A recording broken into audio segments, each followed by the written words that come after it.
because the last thing was so wonky, I'm going to try something different. So I'm going to play on my computer, record this, and see if I can make that work. Otherwise, I might just need to use the audio from the video. We'll see. I apologize if you hear any background noise. I'm going to do my best to edit it out, but it is really, really hot in my house.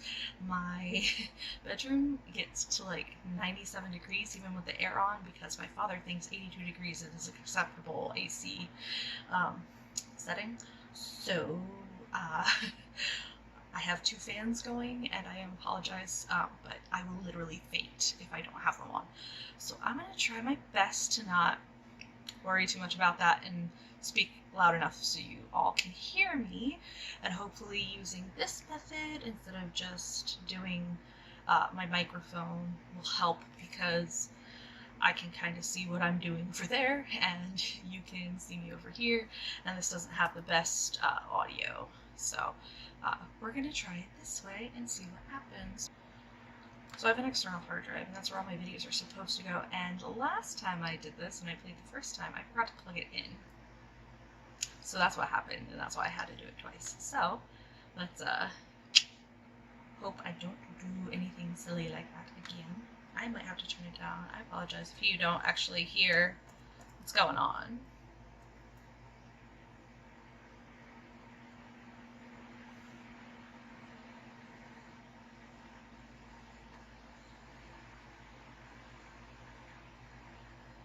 I'm just watching the intro.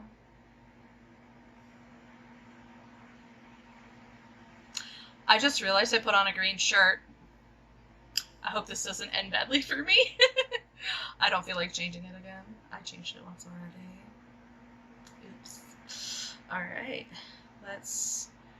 What's the difference between continue and load game? I'll just say continue. See what happens.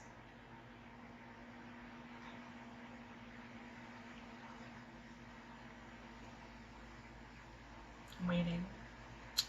That's green. Oh god. It took us all the way back here, so maybe load game is what... What if I hit this? Okay, so we are back where we started. So welcome students to the cooking arena. For today's lesson, we'll be cooking with partners. Hurry up and pair off. Naturally, Miriam looks over at you, but unable to control yourself, you pounce on Colonel Sanders. I pounce on Colonel Sanders. Okay. Hey, Colonel, would you like to tackle this lesson as a team? A team of 2, that is. Me and you, if that wasn't clear. Oh, she's crying. I feel so bad. Want to be my partner? Sure, Pendragon. I'll prepare our station. Without you as a partner, Miriam is left standing all alone. 2 different students quickly take notice. Uh-oh. I accidentally clicked it. Oh, goodness. I didn't click it, and it just went very fast. So Miriam can choose between Pop and Clank. Looks like you'll have to pick for you. Wait, it looks like you'll have to pick for her. Friend duties can be a little awkward, but that's the price you pay for not being alone forever. Okay. Who do you want to ask to be Miriam's partner? Okay, so she called Pop cute earlier, so I guess we're gonna have to give her Pop, hey? So let's have her go with Pop. Sorry, Clank, but I think Miriam will be partnering with Pop today. Oh, his face. Word. Sad face. Pop gives a big smile as he steps up to the same station as Miriam. I'm a chef. Yes, you are all in your toques and coats. Of course you are. He holds up a banana, and without peeling it, proudly eats the entire thing. Gross. I don't really like bananas because of their texture, but that sounds awful. Like, the texture would be even worse. No, thank you. It's disconcerting, but Miriam is too kind to act grossed out. I'm not. Miriam, I love your enthusiasm, Pop. Sure, that's what we're gonna call it. She looks at you like, really, this kid, but it's too late to change your choice now. Why? She can't just be like, hey, Clank, come back. Now it's time to focus on your own cooking classwork. Alright, you two, for today's lesson, we're going to keep it simple. Pick a basic dish and divide up the steps. Sorry, I cannot read, apparently. So, Sminkers is telling us divide up the steps. No chef is an island. It takes 2 flints to make a fire. You get the idea. Which dish do you suggest to your partner, Colonel Sanders? Alright, so steak tartare seems easy enough. It's fancy, you don't even need to cook it. So steak tartare is basically just raw meat. I don't know how I feel about that. Using octopus will blow Colonel Sanders' mind. I definitely won't choose that because I've never been able to eat octopus or any other seafood. I am allergic to all of it. Shellfish, fish, all of it. So I will get very sick if I eat it. So that just doesn't sound appetizing to me anyway. Or your grandmother's mashed potatoes and gravy. Well, considering the game we're playing, I think we're going to have to go with that, aren't we? Your grandmother's mashed potatoes and gravy. Let's do that. The hearts get me every time. They just... Alright. I've always been something of a down-home chef. I was thinking we could make something warm, inviting, comforting. Maybe mashed potatoes. And gravy? The gasp in the game was so funny. I couldn't imagine one without the other. Colonel Sanders casts a coy look at you. Ooh, coy look, eh? Causing your whole face to go beet red. Embarrassed, you quickly turn away. So, my face naturally is extremely red, honestly. And the doctors used to think it's rosacea, but I'm pretty sure it's lupus because my family has that. So, we'll see about that. But rosacea is what it's been called so far. So, my face is naturally very, very red. And it's very annoying. So, embarrassed. I'm turned away. I'll go get the potatoes. No, please, let me. Picking perfect produce is a passion of mine. Ooh. The noise she just made was really weird. Looks like things are getting pretty fresh around here. Does someone have a crush on Colonel Sanders? We're just cooking partners. Mind your business. Sanders' heart is my business. You literally just met him, and so did I. Calm down. And you'd better keep your fingers off my man. You literally just met, but okay. Did someone call for me? Oh, God. Van. I'm so distracted by the music they're playing right now. Ugh, no geez, Van. While I'm over here crushing Pendragon's dreams, you're supposed to be taking care of our classwork. That was the deal, remember? Now he's crying. Everyone's crying. Colonel Sanders returns, arms full of peeled potatoes. He tosses them into boiling water and turns his attention to you and your old friends. Oh, howdy there, Ashley Van. Are we working in a quartet instead of a duet now? Actually, no. Looks like Pendragon was struggling, so we offered to give them a hand. You know how it is. These young amateur chefs need a lot of mentoring. Well, at least I didn't get misgendered, because I actually use they/them pronouns, so that's fun. I was going to say, Colonel Sanders, maybe I could teach you a thing or two about fancy food. Maybe one day you might be able to get up to my level. Ha! Doubt it. Calm down, bro. Don't be rude, Van. I can't say his name without laughing. Personally, I have no doubts whatsoever about Colonel Sanders' ability to concoct creations worthy of admiration. After all, your fried chicken was quite spectacular. But Colonel, if you ask me, I may make a better partner for you than this thing that has positioned itself at your station. Rude. Don't you feel, deep down, that we cast a complementary shadow? We fit together like a thigh and a drumstick. It just makes sense. Nothing about this makes any sense. But one thing is clear. She's coming for Colonel if you don't watch out. Oh no, the Colonel. Ashley is really going at you hard. You need to ask for some backup here before things get ugly. Okay. Turn to Colonel Sanders, hunk of hunks, in your time of need. Turn to Miriam, your forever bestie who always has your back. I'm gonna go to Colonel Sanders, because, you know, the game. It's the game. I feel bad for not, like, asking my best friend for stuff, but I'm here to learn and express myself via my cuisine, not bicker with prima donnas. Partners were chosen at the beginning of class, so let's all respect the format, okay? You turn to Colonel Sanders to confirm that you're all on the same page. I choose Colonel Sanders, and Sanders chose me. Isn't that right? A businessman respects all fair agreements, from contracts to handshakes. I took on Pendragon as my partner for this activity, and I stand by it. Take that, Ashley. Based on your team's behavior, I'd say you're perfect for each other. Neither of you has Pendragon's natural talent or their loyalty. Ooh. Take that, Ashley. Being defended by Colonel Sanders leaves you feeling proud and full of potential. I just want chicken, honestly. The game is working, so. You look for Sprinkles in hopes that he might step in, but he's nowhere to be found. Darn those cute corgis and their short but sturdy stature. You look down at your station and realize that, in the tension of the moment, your hands have been cooking on autopilot.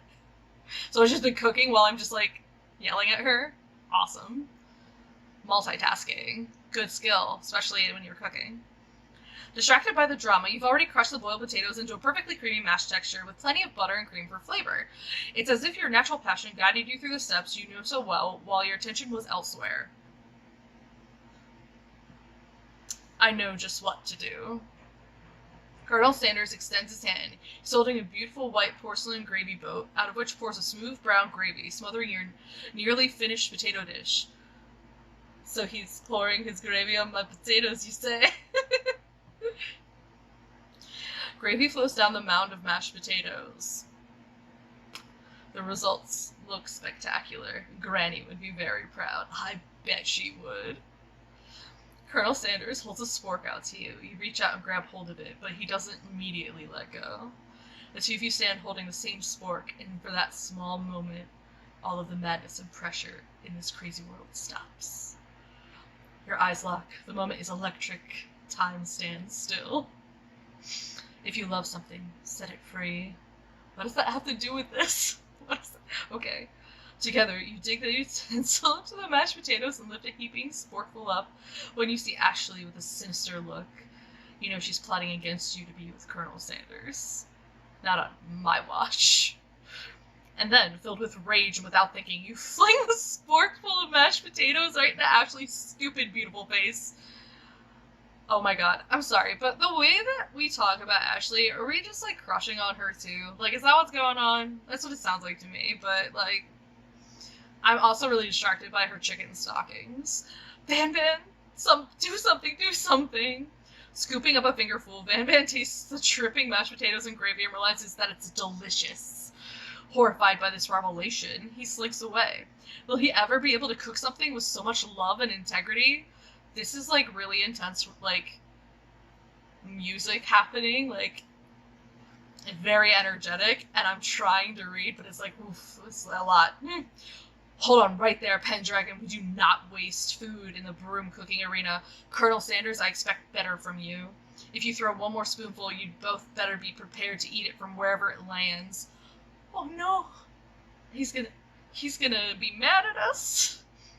Can I has potatoes face? Oh my god, Pop. Van rushes back over a covered dish in his hand. Mashed potatoes with gravy? Pathetic. In just a few minutes, I prepared a full sauce, placed on a battle axe forged by my supreme chef ancestors.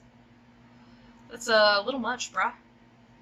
You've ignored me for too long. That ends now. It is I who will have the first bite, and you will all look on with envy.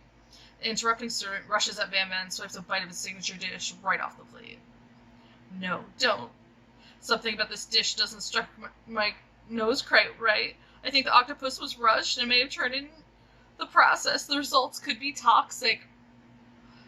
Too late. It's been eaten. I think I left something in the oven. I don't feel so good. Mr. Stark, I don't feel so good. Mr. Stark? I don't feel so good. It killed him! He's dead! Well, I guess it's a good thing we never learned his name. Now we don't have to worry about it. Everyone, step back. Don't take another bite. When you look back at the plate, the rest of it is gone. You notice the tip of the tentacle being slurped into Pop's mouth. Are we all gonna die? Pop winces in pain for just a moment, then is immediately back to his oblivious self. Oopsie. Tastes like poison. The entire class has gathered to watch Pop's final moment. Shock has frozen the whole crowd. They are motionless as statues. The class bell rings, disrupting the moment and snapping everyone back to reality. It would appear that Pop's enthusiasm for trying new things, despite obvious danger, has inoculated him against poisons of all kinds. So Pop didn't die because he just eats everything all the time. Okay. I'm not sure the professors here make enough money. I don't think professors make enough money anywhere. It's a real problem. I know this is like, I'm like joking in a lot of this, but that's like a serious issue. I completely agree. Professors do not make enough money. Hello? It's this ghost of student now. I just turned into a ghost over here. I've just turned into a cow. Can I go home?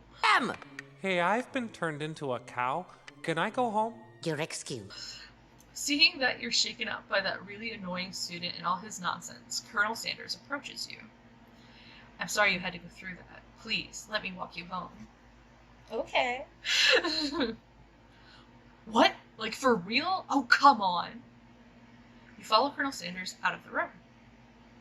At night, the school building has taken on another vibe entirely. It's dark and more than a little spooky. Okay. Colonel Sanders stands in the quad's neon glow and speaks softly. Those mashed potatoes you made in class today. Before you go on, I want you to know they're not a great representation of my skills. I didn't even realize I was making them. They were amazing. Tasting them, it reminded me why I became so passionate about food to begin with. Okay. Colonel Sanders is getting choked up. It's potatoes. It's okay. Cooking is obviously important to him, in a way that you find inspiring. Honestly, it just makes me want potatoes, but okay. Now might be the perfect time to tell him you're developing feelings for him. Why would I tell him now? It's too soon. We just started wooing him. No. We can't tell him yet. Colonel Sanders. Yes, Pendragon. There's something I need to tell you. Hold it right there. There's something I need to tell you first. Oh, jeez. You see, when I was just a boy, I had a dream that one day I would be the greatest chef the world has ever seen. And every day since, I've been working toward that dream, day and night, never stopping, never resting. Also, lifting a lot of weights. Like, so many weights. We should follow our dreams with all our hearts, that our souls may grant them, like wishes floating on a shooting star. Hey, no, you...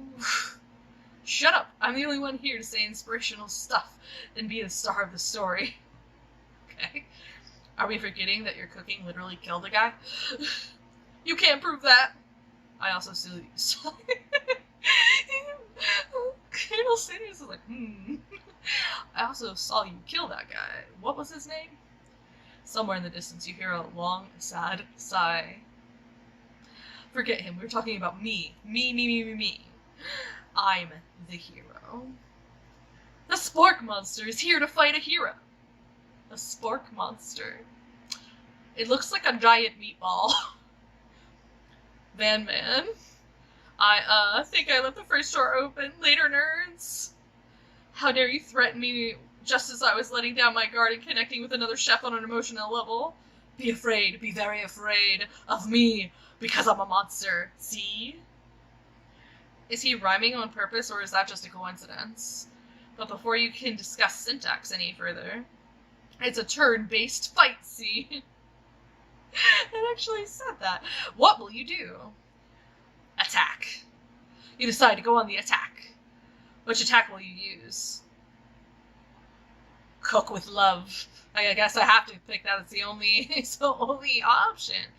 Cook with love does 1 damage. It just got real. That attack really upset Spork Monster. Spork Monster goes on the attack. They spit hot gravy at you. No! I take 1 damage. Alright, defend. You decide defend. Which defense will you use? Trepidation. You continue to stay back and endure whatever comes your way. Seems like a pretty weird strategy, but okay, sure. You do you. Spork Monster focuses their mashed mind and draws in energy from Mother Earth herself. Okay. They grow larger and more intimidating. How will you respond? I'm going to attack again. You decide to go on the attack. Which attack will you use? Cook with love. It does 1 damage. Spork Monster's no quitter. Buffed up and ready to rumble, they go on attack once again. Utilitensel? You take 2 damage. If you take much more damage, you're not going to survive the battle. Attack again. You decide to go on the attack. Cook with love. Cook with love does 1 damage. Spork Monster's oozing cheese sauce onto the lawn of the quad. I wonder who is going to have to clean that up. Feeling vulnerable, Spork Monster's prepares for his ultimate attack, Rounded Edge. Vile villain, your reign of terror stops here. The chicken staff is back. I love the chicken staff. Colonel Sanders summons the energy of 1,000 chickens. That's perfect, because I'm from Delaware, and we have so many chickens. And that is an attack I would use. Energy of 1,000 chickens? Yes, please. Let's do this. Pot pie power pitch. This is amazing. Pot pie power pitch does 10 damage. Spork Monster is defeated. You saved me. An injured Spork Monster spews steam into the night. Forget mercy, finish him, or spare the wretched bees. Ugh. I'm gonna finish him. No student will ever walk the quad in fear again. This monster messed with the wrong chef. Attack. You ready your final attack. You'll never survive my student debt loan destruction. Student loan debt destruction does 10 damage. Spork Monster is completely vaporized. Colonel Sanders looks on in awe. You continue to surprise me, Pendragon. The defeated monster left behind a special item. It appears at first to be a cookbook, but upon closer inspection, it's much more. It's a book of magic spells with a golden chicken on the cover. Perfect. It's a Delaware witch book, clearly, because it's got the chicken. This is no longer a KFC reference. This is now the fact that I live in a state where people are outnumbered by chickens, or at least they used to be. I don't know if that's true anymore. You open the cover and find a library card tucked inside. The last name to have it signed out is Borko. This is funny because Borka is what I named a bighorn sheep stuffed animal that I have, that I bought in Nevada when I still lived there. And I was like, this is too close. Borko, that name sounds strangely familiar.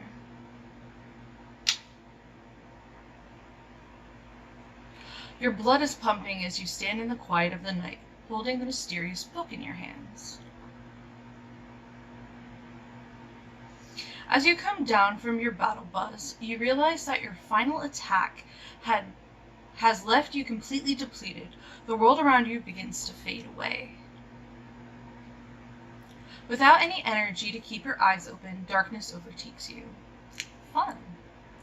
The image of Colonel Sanders flashes before your eyes as you fall asleep. He must have helped you get home. In your tired state, you don't know if you could have made it without him. What a guy. You want to thank him, but you don't have the strength to utter a single word. You feel your covers being pulled up over you as you... I didn't read all of it, sorry. Good night, my Colonel. In your dream, you're together with Colonel Sanders. For some reason, Sprinkles is also there, instructing your love. Dreams are weird. Zzz. And all of the students writing on chicken, of course. Of course. So I think I'm going to stop the video there. So what happened was I recorded it yesterday. And right at the end, when I was deciding, okay, I'm going to stop after this sequence, my camera decided, oh, I'm full, and shut off in the middle of me recording. So I wanted to get as much as I could done, and I've edited most of everything now, but I just needed to put this in. So make sure you like and subscribe before you go, and let me know how you're liking these videos. I am going to do everything until the end of this game, and then I'll probably move on to some Sims stuff. Alright, well, I will see you all next time.